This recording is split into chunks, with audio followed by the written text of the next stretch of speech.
a call today. We're glad you came out. Thank New Century Club for the great lunch. And this is our final museum moments for 2018. It's hard to believe. It's already the middle of November. It's passed really fast. Just a FYI, we'll be closed next Thursday, Friday, and Saturday for Thanksgiving. And we have upcoming events. If you haven't gotten your tickets for the December 2nd tour of homes, the museum and 4 Alabama Street homes will be on the tour in the North Side Langston Rogers Historic District. It'll be the Kapaning home, and the theme is Filipiniana, and that ought to be fun. The Dalton home, and the theme there is nativities, and I know there's over 30 nativities there. So the Prater home, it's a traditional theme, and it's a beautiful home. And the Eastman home has a Santa theme with a New Orleans flavor. Tickets are $10, and they can be purchased from any member of the Northside District Garden Club or the museum. We'll have refreshments, live music, and the tour will begin at 1:30 and end at 4. And people will stop here to redeem their tickets and get their mats and enjoy some Christmas cheer. And then that's on December the 2nd. And then on Saturday, December the 8th, we'll have the real Santa here. And we'll also have the silhouette artist coming back. You may remember that we had her scheduled last year and she got sick and could not come, but she thinks all is well this year. And Janet and all the intern elves have decorated the trees, and so we're getting about ready for Christmas. Also on that day, we'll have crafts for activities for children to celebrate the season, and that will be from 10 till noon on Saturday, December the 8th. And today we have a real treat for you. Our own Rebecca Reinhardt, who has developed this program after long study and hard work in the honors course at Blue Mountain College, has put this together. And when I realized all the work she had done and put into it, I thought it was something that we would all appreciate and enjoy, and that our museum moments should host.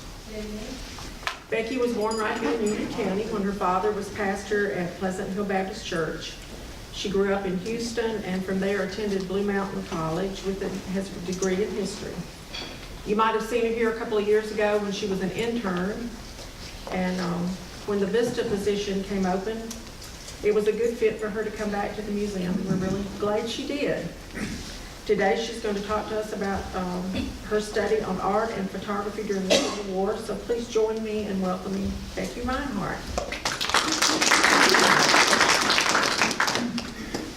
Well, good afternoon, everybody. So I have a quick question. How many in here know for sure of a relative that fought during the Civil War that you have? Me too. I figured most hands would go up, so that's what I wanted to know. So when we think of war, there may be a lot of words that come to our mind. I'm sure that good and joyful is probably not some of those words. I would pick more like brutal or devastating, sad. For the soldiers that fight, honorable. So those are some images and words that come to our mind. So when we look at the Civil War, at the beginnings, we see paintings like this one. You know, there wasn't photography, hadn't really evolved yet. So we would have people that would read these soldiers' journals. I don't know, many of you may have letters that you've kept over years from relatives that have fought. And so that was the way that we depicted what war was. So at this time, people at home, like people like me would have been at home, we wouldn't know the true realities of war.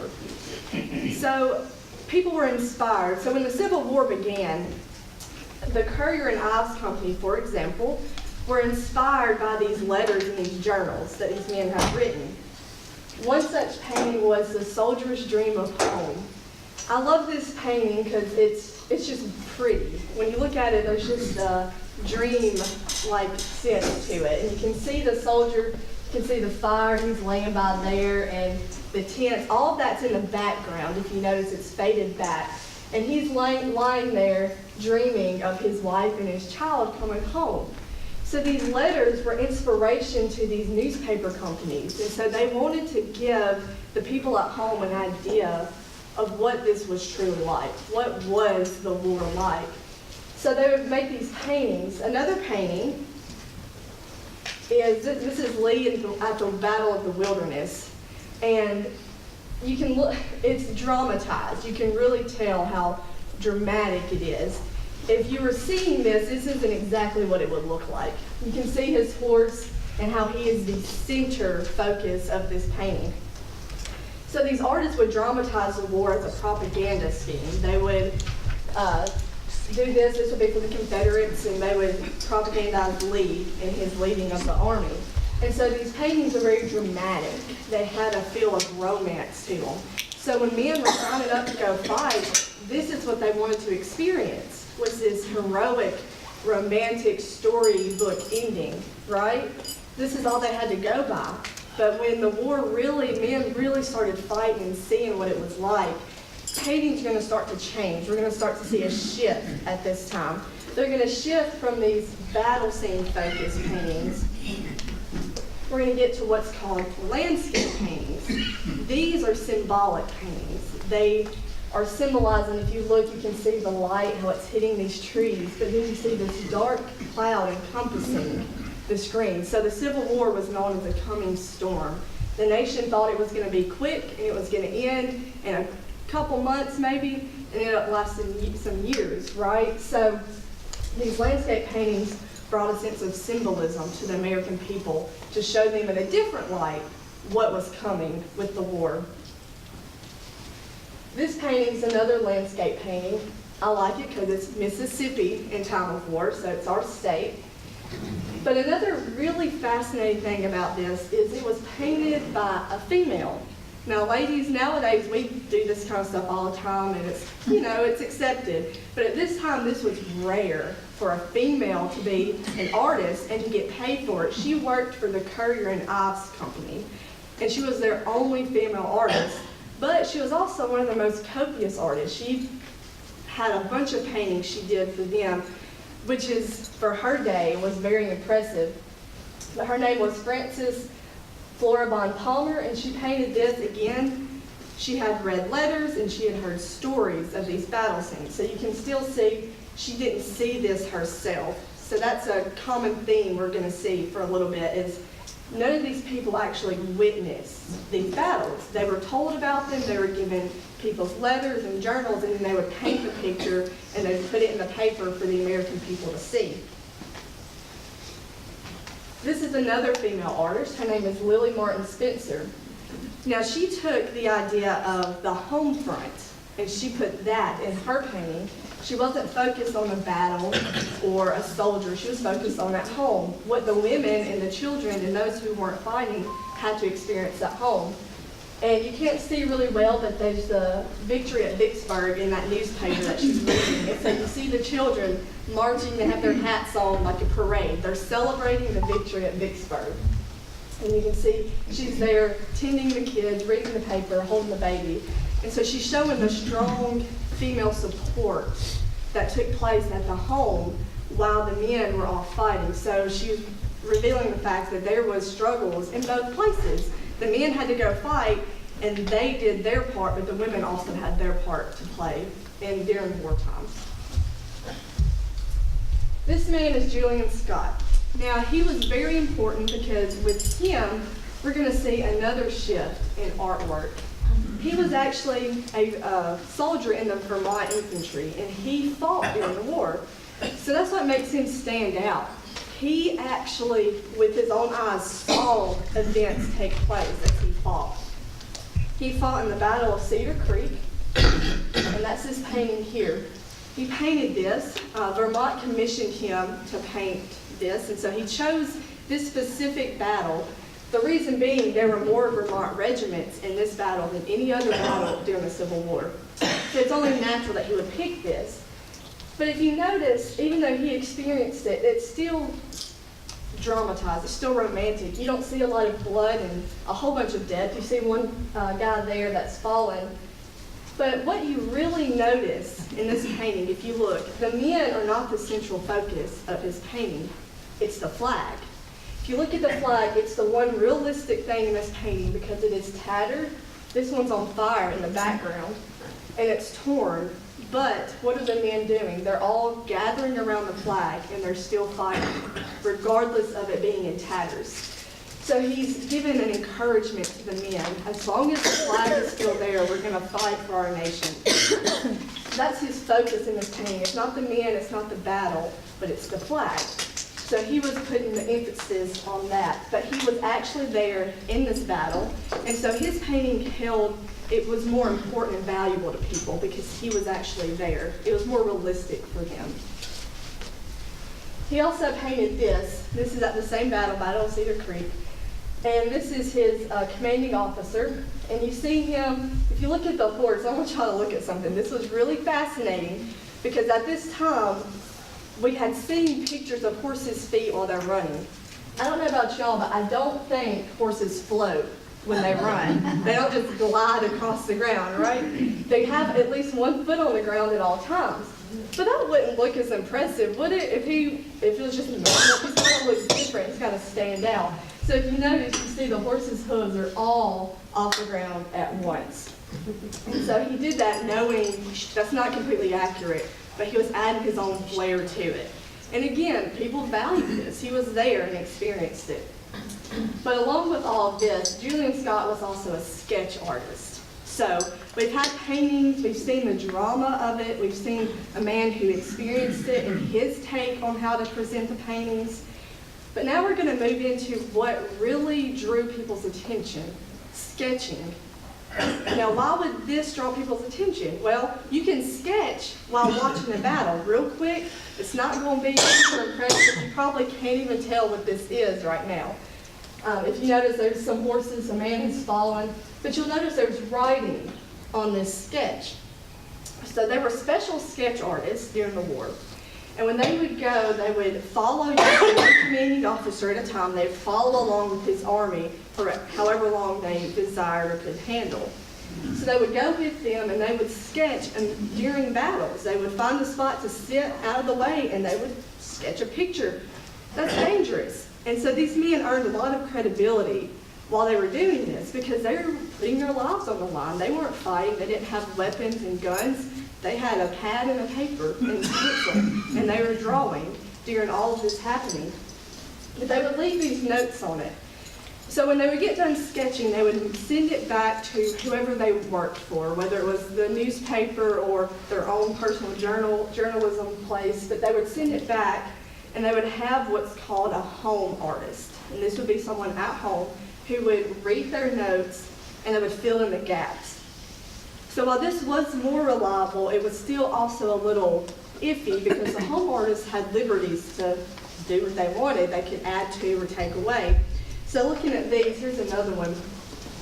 This has 48 horses killed and many wounded. You can see that writing. This one's a little clearer, so he had more time to work on this. When he sent it to a home artist, they could look at that and they could emphasize those areas where he left notes. Other people would leave notes of how many canteens they saw laying on the ground and where exactly they were. So these home artists could go in, finish sketching it, make it clear, and then they could publish it for the people, the public's eye, to see. And there were many sketch artists. There's three really popular ones that were most well known. That's Theodore Davis, Alfred Wald, and Winslow Homer. Davis and Wald went extensively throughout the war. They were there from the beginning to the end, and they sketched throughout that whole time period. However, their sketches weren't valued as much as Winslow Homer's. His were more detailed. They were what some people would say they just looked nicer. He had more skill in that area, but the other two stuck it out to the end. They went from the beginning to the end, and they stayed, and they made their sketches. But there are certain kinds of sketches. This one here is by a man named Thomas Meade. And if you look at that, I don't know how well you can see it, but the soldiers look, well, they don't look realistic, do they? They don't look like a real person. They look almost like a toy soldier. They look really stiff. They don't have a lot of features. You can't tell much about them. So you would have sketches like this, which were not very popular. But then you'd have sketches like this one. soldiers in the streets of Gettysburg. And you can see their face, you can see men are moving and running. And so they would send, this would be a sketch that got sent home to the home artist and it got filled in. And you can see the action and the movement in that sketch. They don't look like toy soldiers, they don't look stiff and fake, there's actually movement there. And most of these sketches would be of battle scenes. That was the popular thing because people wanted to know, well, what is my husband or my son or my brother experiencing while he's there? And so these sketch artists would try to display that. And this is Confederates captured at Pickett's Charge. This was done by a man named Edwin Forbes. He did not become famous for his sketches of battles or prisoners, that kind of thing. He became famous for this. This is a sketch of camp life. It's fascinating because you can see these men sitting, I'll show, there's a close-up of him here. He's leaned back, he's smoking a pipe, leaning against a tree. But if you look behind them, that tree's bent over. All of those wood blocks are destroyed. There's all this wreckage behind them. They've just experienced a battle. And now they're resting, they're taking a break. This is their camp life. This was really important to the soldiers. They needed that time to recuperate and to refresh themselves. As a matter of fact, they cherished that. And one man said, as I traveled by day, we were hit by musket fire without any ammunition to fire back. At night, we heard the constant sounds of guns firing and cannons. So when we found a quiet place to camp, it was greatly cherished by all of us. So Edwin Forbes wanted to show this aspect of war life. It wasn't just fighting in battles. This also was valuable and important to know that my husband, brother, son is getting a time to recuperate, to relax, to refresh themselves. Without camp life, battle wouldn't be possible. Men wouldn't make it. They wouldn't be able to survive. And so we have sketches like Edwin Forbes here that really draw attention to what camp life was like for the soldiers. Okay, so I don't know how many of you are familiar with Harper's Weekly. Does anybody know anything? Okay, Harper's Weekly, as y'all may know, was the most popular magazine of the day. They were hugely sent out pictures and sketches and paintings. They published those in their newspaper. What's funny about the newspaper is all of them always began neutral. They weren't for the Union, they weren't for the Confederacy. They were going to be neutral. We're not going to pick a side because we want all the support from both sides, right? That makes sense. But that doesn't last very long. Especially in a war like the Civil War where it's brothers fighting against each other, you're not going to be able to remain neutral. You're going to eventually shift to one side. And so they will shift. They will be Union. They will support the Union completely and become staunchly Republican. So we'll see that. This is some example. This is Fletcher. Now this is the Hull brothers. There were 4 brothers, the Harper brothers, but Fletcher was the youngest. Yet he was the leader of the group. He was over all of them and over the newspaper, which again, that was different for that day. Usually the eldest brother would have been in charge, but the younger one stepped up and he took over. And it was actually his idea to start the paper. His brothers were against it, and I'm sure they're glad they finally gave in to his decision to start the paper, which became, as I said, the most popular of the day. These are some examples. We see a volunteer infantry right here lined up. They're being presented a speech before they're sent off. So that's just some examples of the newspaper. They had one artist named Thomas Nast. I'm curious, anybody know Thomas Nast? Okay, he was very popular for a specific type of art. But before we get into that, I want to look at some of his sketches here. This is his first one to be published in Harper's Weekly. It's The Gallant Color Bearer. And you can see he was known for the drama and emotion he put into his work. He put a lot of that into it, and you can see it just in how their eyes are interlocking as he's holding the color bearer that's fallen. And the guy down here looking up at the flag with his hand up, you can see the emotion in their face in just a simple sketch. You can see that feeling and emotion. And he was also famous for his Santa Claus pictures. He loved Santa, okay? How cool is that? He has so many Santa Claus pictures. I wish I could have put more in, but it wasn't relevant to the Civil War. All of them weren't. But this one was. Okay, this is Santa. He is a new recruit for the Union Army. And you can see it says, "Welcome Santa Claus." And so all these men are welcoming Santa to be part of the Union. But do you know why that is so significant? Why him making Santa Claus a part of that is significant?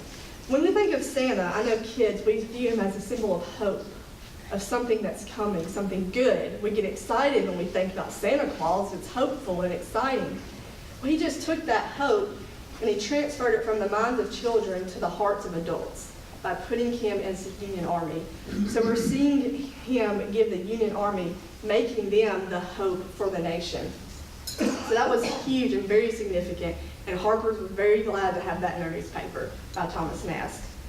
But he was most lively, and most of you probably know him more by this, he did political cartoons. Those were obviously very important, especially for a newspaper that is biased towards one side. Political cartoons were huge. This is a compromise of the South. So if you look at this grave, it says in memory of the Union soldiers who have fallen. So this man, this Confederate soldier, is proudly standing upon that grave, shaking the hands of a wounded Union soldier. And you see the woman weeping and the men in the background. This is a slight on the Confederates, as you can see, triumphantly standing upon his brothers who have fallen, who he's fought against and killed and murdered, and he's standing proud. So they're throwing it at the Confederates as they're arrogant, they don't care for their country or for their brothers. A very similar one, again, a Union grave, and there's men writing names down on a sheet of paper. They're taking these men who have given their lives for their country, and they're putting it on a voting register. They're stealing votes. And this did happen. This was something that would occur. They would take the names of dead men and they would use them on their voting registry, and they would gain extra votes. So they're showing how the Confederates, to ever win a vote, they would take the names of Union men. Only in Florida. Yes. New York, California. But you can see the guy here standing over the grave, and he's cursing them for using his name to meet their agenda. So you can see the huge slight on the Confederates. And the Union really, they did this, the Union believed that this was the only way the Confederates would win is by stealing their votes.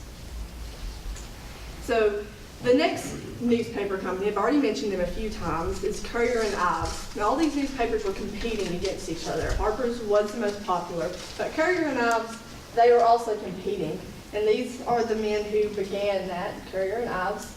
And this is a political cartoon that they published. That's General Lyon chasing Jackson and General Price. An interesting story, I'll tell it, I wasn't going to, but I'll tell it, about Jackson in this dress. You're probably wondering, why is he in a dress? I don't get it. But he was leaving a tavern one night, and there was this big debate that some men, it was a rumor that he was not wearing a dress, but these men claimed to have seen Jackson wearing a female's dress and bonnet. Now it was raining, so he was obviously wearing a cloak with a hood, right? That just makes sense. But this rumor began, and they put it in their newspaper of Jackson wearing a female's dress. And they're also running for their lives, so we can see the political cartoon there. This one, Abraham Lincoln is running for presidency once again. And if you look at the bat, his bat is much larger than everyone else's. And you can read this here, I'm not going to read all of it, but if you look at the bat and belt, you can notice there's writing on there. The writing symbolizes their platforms, their political stance, and so you'll see that in cartoons. That's how they give the information in the cartoon, so we know exactly what they're talking about. But Lincoln has once again won. He has beaten his opponents, and they're displaying that in a baseball game. So many of these have been Union, right? They're mostly Union is the political cartoons. But the Confederacy had some of their own as well. They weren't completely left out. They just weren't as copious as the other. So this is the Confederacy is making a slight on the Union. And we see Columbia is demanding that Lincoln give back her son. And if you see the certificate, Lincoln is ignoring her. He looks completely unconcerned with the whole situation, right? He's got his leg draped over the chair. He doesn't care. And his certificate down here that he has signed is calling for more troops. So he's taking all these troops and allowing the men of the country to die, but he doesn't care. And so that's what the Confederacy is trying to prove in this political cartoon. As well as in this one's more laughable, it's funny. He is shooting a rifle that says, "To whom it may concern," at this little bird, which has CSA, Confederate States of America, written on his body, and he misses. He shoots the gun, and the recoil shoves him back, and he's about to fall. And so the Confederates are saying, "You can't win this war, Lincoln. You're going to miss." Lincoln was considered a laughingstock to many people. He was tall and lanky, and so he shoots that gun and misses the bird, completely embarrasses himself. So the Confederates are telling him that no matter what he does, he will not defeat the Confederacy. Now, the next largest competing newspaper is Frank Leslie's newspaper. And it was begun by, not Frank Leslie, Henry Carter. That was a pseudonym that his name is Henry Carter, not Frank Leslie. But he began this newspaper. It was second in place of Harper's. It was the next leading newspaper of the day. And it also had political cartoons. This first one over here on my right, y'all's left, is Lincoln. He's taller than usual, and it's saying he's going to be in for a long time. So long Lincoln has become longer. He's in office once again. And then this one is Lincoln in the bed back there. And see all these tiny little men trying to get inside his shoes. But his shoes are too big to fill. They can't do it. So Lincoln is the only one fit to wear those shoes. So those are some fun political cartoons. Another newspaper, this is not a Union newspaper. This is a Confederate newspaper, the Memphis Daily Appeal. Now, we don't have a whole lot of their records, but there are still plenty out there. But they were on the move constantly. As the Union progressed in taking over land in the South, the Memphis Appeal was running, but they were continuing the journalism in the South, and they were known for keeping that journalism in the South and keeping their morale up. So the Memphis Daily Appeal, the Union thought they ended it in April of '65. But they went into hiding in November of '65. They came out and produced more journalism for the South and the Confederacy. So that's the Confederates' main newspaper. But like I said, they were moving constantly. So now we've talked about paintings, we've talked about sketches, we've talked about how they differ and the different aspects of it. But the one thing that really transformed America's view of things will be photography. Photography did exist, but it wasn't advanced enough to really go out to battle scenes and to take pictures of that before the Civil War. And as Civil War progresses, it will advance and get better as it goes. But there's three men, there were several photographers, but these three men were the more widely known men: Alexander Gardner, George Bernard, and Matthew Brady. So these were photographers that they were already photographers before the war, but they were studio photographers. So they hadn't really experienced leaving their studio to go and take pictures. But they would do that. This is what a camera would have looked like during that time. It's a lot bigger than they are today. And then this is wet plate photography.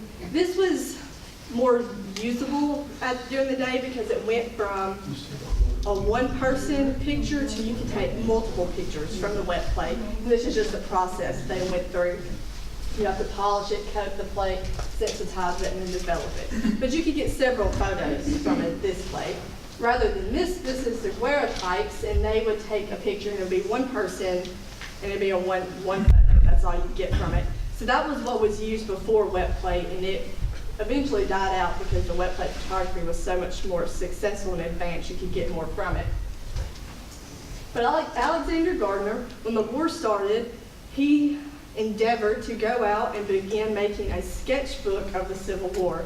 And his book would become one of the most famous books of the Civil War by pictures, not words, picture book of the Civil War by Reconstruction. It was wildly popular, people viewed it, and it was very successful.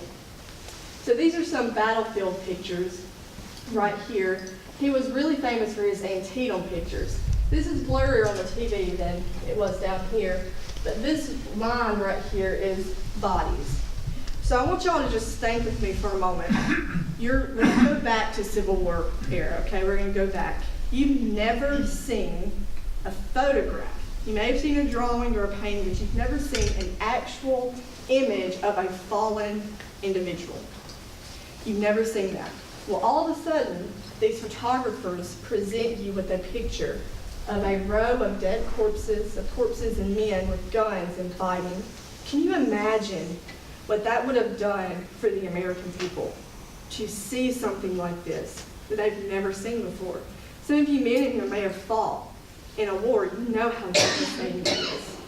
But think about never seeing something like that before, and then all of a sudden it's given to you in a newspaper, and you're seeing this for the very first time.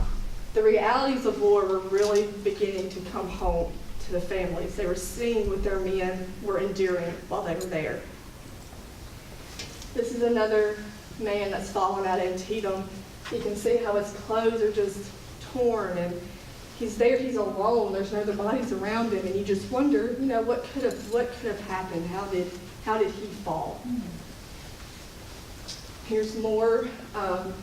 Again, if you just think you've never seen this before, how this would be. These men have fallen in the barbed wire, and they're that way.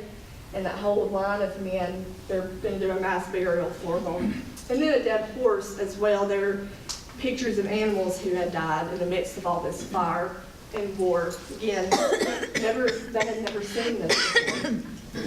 This is Abraham Lincoln going to pay his respects to those who had fallen at Antietam.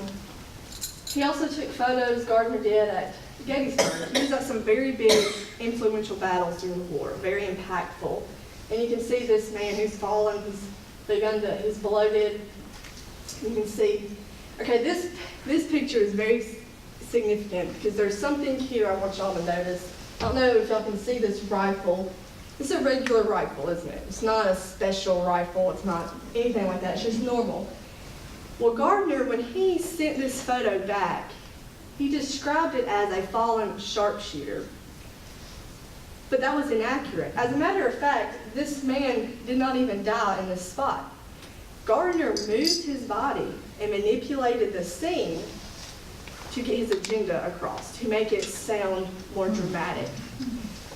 So while photography, yes, it's more realistic, it could also be manipulated. And that's going to happen a big bit during photography during this time. These men would actually move these bodies to a position they thought looked more dramatic, which really is awful when I think about it. I don't think I could do that. So this is a manipulated scene. This is not exactly how this ended. George Bernard, who was another photographer, he wasn't a single photographer. He worked under Matthew Brady, who we'll discuss in a little while. But you see, this is a grave site, and there are some Confederate soldiers buried here. They have just little pieces of wood marking their graves. And you see this man here coming to pay his respects. And it's a double picture. Y'all probably wondering why it's that way. This was one of the first 3D pictures, so that's why it's side by side. It's a double picture. Here's New Hope Church battlefield. Have any of you ever seen the aftermath of a tornado? Right? That's what that looks like. I've seen it. My hometown was hit, and this is how it looks. This wasn't a tornado. This was a battle. This was guns and cannons coming through this field and destroying it like this. It really does look like just a natural disaster. Now, Bernard, I don't know if you'd call it a privilege, but he was with Sherman during his march to the sea. That was who he followed. And so this is Atlanta, this eastern part of Atlanta, and you can just kind of get an idea of what the battle scene would have looked like. This picture here, I don't know if you can really tell, but the town is being deserted. These, you can see the train cabooses all just stacked up right there. The citizens of Atlanta were forced from their homes were destroyed, and the people begged Sherman, please just have mercy on us. We're not even the soldiers. We just live here. Just show us a little bit of mercy. And Sherman simply looked at them and said that war is cruelty and you cannot refine it. He was a very stern, stoic man, and he did his job, and he did not waver from that, even at the pleas of other people. So he was a very tough guy to be with. There's a picture of him at the end, and you can tell just in his face the kind of man that he was. Now this is the guy. This is the one that everyone during this time looked to him. He was popular before the Civil War in his photography. He was a great photographer, but when the Civil War started, he said, I had a feeling I should go, so I went. And he wanted to document the whole war. The only problem was he didn't stay out in the field very long. He was more of a studio photographer. During one such battle, he was with a group of men that he worked with. Well, the battle got very heated, and he got separated from his men and the Union soldiers he was following along with. And he got trapped out in the woods all by himself overnight where there were Confederates swarming everywhere. He was terrified. When morning came, he went right on back to Washington and he said, I'm going to go back to my studio. I think I'm done with this. But he did capture quite a few photos, such as this one. But did he take the picture? I want y'all to look at this. There's people speculate. I do not agree with this speculation, but people speculate. This is Brady right here leaning on the tree. He's holding something in his hand. Now, people gave him way more credit than he was due, and so they speculate that he's holding a wire to his camera with a button on the top that he pressed to take a picture. But if you notice, this is not a wire. That's the shadow of the stick that he is holding. He is simply holding a stick. They did not have that kind of technology during that time. So that's just Brady. He's in the picture. So who's taking it? Well, he had many people working for him. Gardner worked for him. Bernard worked for him. So he had hundreds of photographers under him that would go with him, and they would take the pictures. He liked to set up the pictures. He would tell people where to stand. He'd get them in position, and then he would be in the picture as well. He wanted to be seen. Brady was very into getting that money. He wanted to get rich from all of this. It wasn't just, I want to show the world what war is like. He will say later, I wanted to receive the money from it. So that was his main goal. So he'll be in a lot of his pictures. This is some photos that he actually took of the Battle of the Wilderness. You can see why it's called that. If you look at the brambles and think about traversing that, especially when you're in the middle of a battle, trying to fight and trying to traverse this territory. So those are some photos he took of that, which would have impacted people. But this here, this is a hospital. So we're not seeing a battle scene or fighting, we're seeing a hospital. So he took a picture of that to send home to families. I think that's important. They needed to know where their men are being cared for. This is a breastwork that he took a photo of. But like I said, he didn't stay out there for too long. He would go back to his studio. So during the Civil War, I think it's important to remember that it wasn't just war. There was a lot of politics behind it. And so the political side was important too, such as the presidency, the Constitution. There's a lot going on there. And so we're going to see Brady, he takes photos of Lincoln. Now, Lincoln, if y'all look at this picture, he looks different than what we're used to, doesn't he? He's missing two things. He's missing his beard and his hat. That's what we're accustomed to seeing Lincoln. But Brady took this photo. Lincoln, he got into town and people were laughing at him. His hair was disheveled, his coat was wrinkly. He just didn't look much like a president. He didn't look like a politician. He just looked like a normal person, I guess, you know? But he wanted to look like a politician. He knew that would probably get him more votes, and people would trust him more if he looked like he belonged as the president. So he went to Brady. Brady was known for his photography, and he said, Brady, I know you can you can do this, you can help me. So Brady will take this picture and he will have touched Lincoln up, fixed his hair, straightened his coat, and he would take his photo. So this is the transition. You see, this was actually Lincoln's favorite picture. He thought it made him more relatable to people, but didn't quite work out the way he thought it would. These grabbed people's attention more. He looked more studious. He looked like a president in these photos. And he heard of Brady's fame because of this lady here. Anybody know who that is? Curious. Lincoln's wife. It's not. Anybody else? It's Jenny Lind. She was an opera singer. And he took her photo, and it was this photograph that would spread and made her famous, was Brady's photograph. So that's why Lincoln really valued his abilities. So Brady, while he took pictures of Lincoln, he took pictures on the battlefield. He was more of a studio photographer. So these were some leading figures he wanted to show the American people. These are the men leading in the Union Army. So we have General Winfield Scott. General William becomes the Sherman. Again, like I said, you can just see his leadership in his face. And he's the one, like I said, that told the Atlanta people that war is cruelty, we cannot refine it. So we have him, we have Ulysses S. Grant, who will later become president, as we know. And then General George Custer. He looks about like you think he would look from movies and stuff, doesn't he? He's got the hat and the mustache. So before I close, we wanted to add something that might be a little more personal to all of you, and that's New Albany Civil War history. These are things that we have digital here at the museum. This is Dr. Gassaway, and he was a doctor during the war, but he would come back and he would be a famous doctor in New Albany during that period. And the Battle of Mud Creek was a Confederate victory. This painting, I believe Julie told me, is more recent. It's not an old, it's not from the time period, but the battle took place during the Civil War.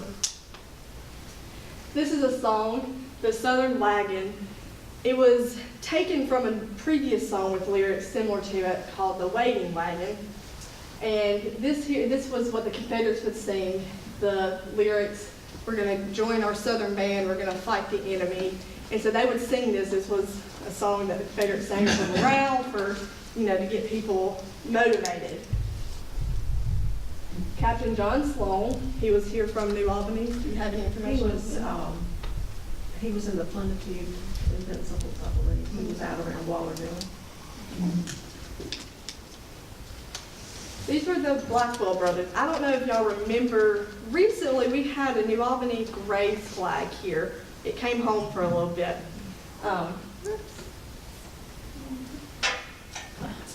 So this is them. The New Albany Grays, it was formed in May of 1861. And they would be sent out and they would go to Richmond. And they would be there until they were sent to Manassas in September and to Leesburg in November. They were part of the 21st Mississippi Infantry. There were 111 men, and 16 of them died or were killed because of war injuries or on the battlefield. Many others died from sickness and that thing that spread during the war. There's illness and disease that spreads. And in the end, I think there were 25 of them left when it was all said and done and was over. So these were the New Albany Grays. Like I said, we had their flag recently. So that was very valuable to us because they came from here. They were formed here in New Albany. So America has come a long way since then when it comes to journalism and photography and paintings and sketches. So we've seen paintings and we've seen men dramatize war.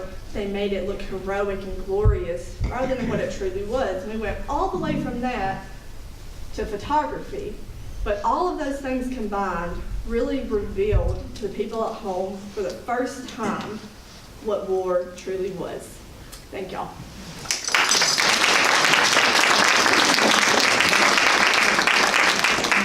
If y'all have any questions, I will do my best to answer them. I wanted to ask you about the first published photographs, about the date of that. The date, it would have been in 1861. That's when the photographs were first published. What's your next project? What's my next project? Oh goodness, I don't know. I'm still trying to gather all my thoughts on this one. I do like the Civil War. It's my favorite period of study in American history. So I've done photos. I kind of wanted to do journalism, the writings. That was my original thought when I was doing this. Was I want to do journalism. I read a book the summer before that got me really interested in that. But then as I was researching, I found stuff like this, pictures and photos. I thought, I think I'm going to swap to that. So I would like to go back and look at writings. You know, I mentioned at the beginning there are journals and diaries that people read, and that's where we get a lot of our information from. So I'd kind of like to study that. Have you read Dr. Cockrell's, the book, the diary that he edited from Blue Mountain? Dr. Cockrell, I have not read his. I need to. She was so.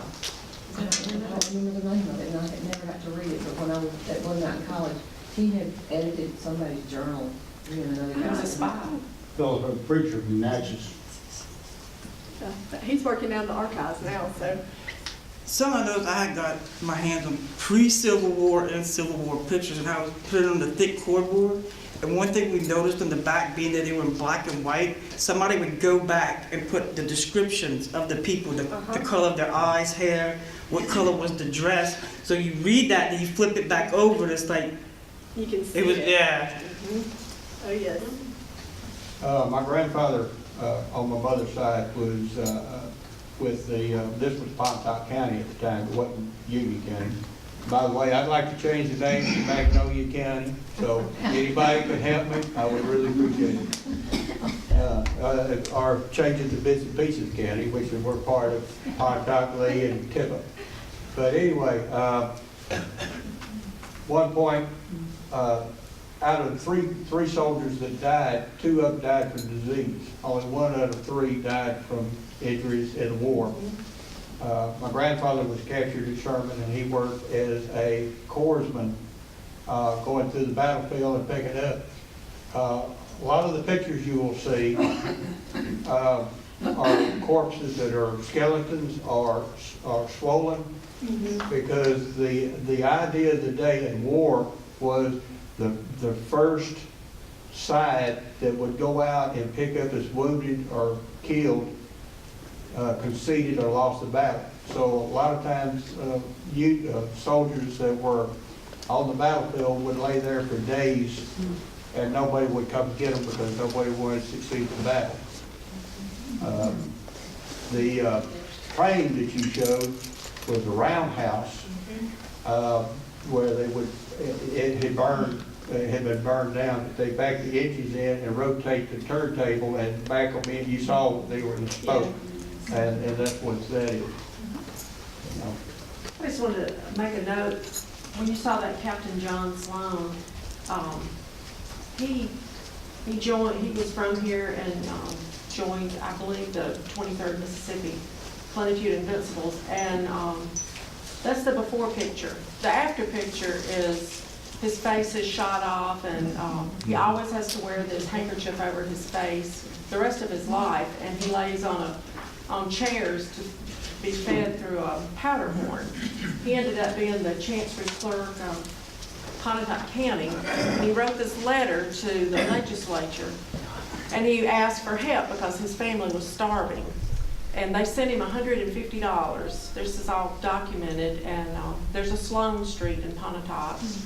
And I think that the flag that the University of Mississippi has, it's a Bonnie Blue flag, came from his house when they tore it down. So it's just, there's so many stories out there. There were so many men killed during the war that my grandfather, great-grandfather, on the mother's side, he became a doctor at the end of the war. And he has a description, has a diary before he was captured. And they talk about in the heat of the day, they would, when you get hit with a 30 or 50 caliber bullet or ball, or hit with a grape shot from a cannon, it would take limbs off, or they couldn't save the limbs. They did have morphine back then, which helped if they had it. But I think it's described that an amputation, a leg or arm amputation, would take less than 3 minutes to do. and they would move them out. And one description is they, in the heat of the day, they raise the tent flaps on the surgical operating table. And one guy's duty was to go through the piles of arms and legs they had out there with 6-foot pile to make sure there were no gold rings and take the boots off the legs, because they didn't even take time to do that before they did the surgery. And his description of the battlefield here at Shiloh, a lot of people, they don't take the kids up there anymore, which is a shame. The pond up yonder was blood red because of all the soldiers that crawled up to the pond to drink and died there and bled into the pond. His description of taking the ambulance or of the wagons out to pick up the wounded, and they pick up both Confederate and Union and bring them back. There wasn't any difference in that. But he describes it starting out, moving the bodies out of the way for the wagons to go through, but after a while they got to take too long, and there were so many dead laying around, which I forgot how many thousands of men were killed, they just drove over them to get out in the field. That's some of the things in the photographs you really just don't see. So the journals really would be pretty powerful. It was super. Do you think photography made the horror of war a little more visible? It took away some of the glory and put the reality of war. Absolutely, absolutely, because at the beginning, you saw men jumping at the chance to go fight, and when it got closer to the end, you didn't see that as much. Men began to realize what it really was. While it is a high honor to be a person who serves, it's also not just a piece of cake. You don't just go out there, So photography showed men this is what it is, and this is what you're going to be a part of when you go to war. And I think photography really brought that home to people. I do. That happened with the Vietnam War too, because suddenly the war was in your living room every night. Oh, yes. So 100 years later.